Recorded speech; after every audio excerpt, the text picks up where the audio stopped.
வணக்கம். சற்று முன் கிடைக்கப்பெற்ற மிக மிக முக்கியமான செய்தி ஒன்று வெளியாகியுள்ளது.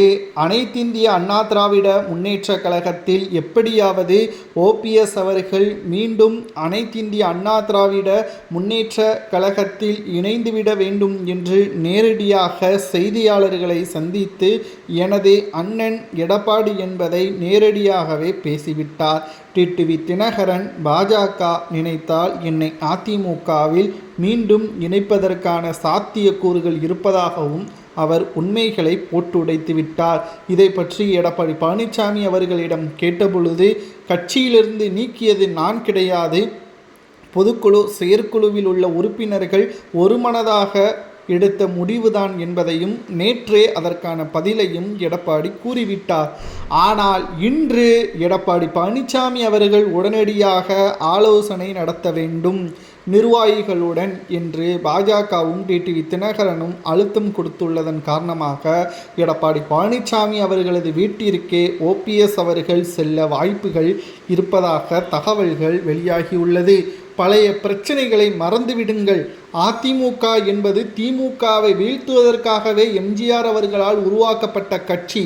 அதை ஒருபோதும் மறந்துவிட வேண்டாம் என்பதையும் ஓபிஎஸ் அவர்கள் பல முறை எடுத்து கூறியுள்ளார். பாஜக டிடிவி தினகரன் எடப்பாடி பழனிசாமியின் மனதை மாற்றி வருவதாகவும் தகவல்கள் தற்பொழுது கிடைக்கப்பெற்றுள்ளது.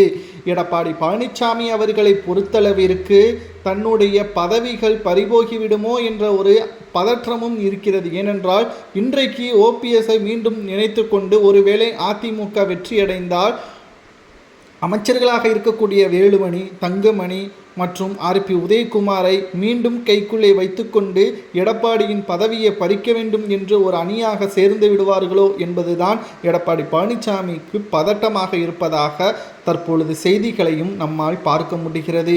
ஆனால் நிச்சயமாக இனி ஒருபோதும் ஓபிஎஸ் அவர்கள் இந்த மாதிரியான முடிவுகளை எடுக்க மாட்டார். திமுகவை வீழ்த்துவதற்காக ஒருங்கிணைந்து அதிமுகவை வெற்றியடைய வைக்க வேண்டும் என்பதுதான் எனது இலக்கு என்பதையும் ஓபிஎஸ் அவர்கள் கூறி தற்பொழுது பாஜக டிடிவி தினகரன் மூலமாக எடப்பாடி பழனிசாமி அவர்களது வீட்டிற்கு செல்ல உள்ளதாக தகவல்களும் கிடைக்கப்பெற்றுள்ளது. நிச்சயம் நல்ல செய்தி வரும். ஒருபோதும் ஓபிஎஸ் அவர்கள் அதிமுகவில் இருந்து பின்வாங்க மாட்டார். சுயேட்சையாக மக்களவைத் தேர்தலில் போட்டியிட்டது கூட தன்னுடைய பின்னாடி இருக்கக்கூடிய நிர்வாகிகள், தொண்டர்கள் தனக்கு கொடுக்கின்ற ஆதரவுகளை நிரூபிப்பதற்குத்தான் என்பதையும் அவர் பதிவு செய்துள்ளார். எடப்பாடி மனம் மாறி ஓபிஎஸ்ஐ கட்சியில் இணைக்கலாமா என்பதை உண்மையான தொண்டர்கள் கமெண்டில் கூறுங்கள்.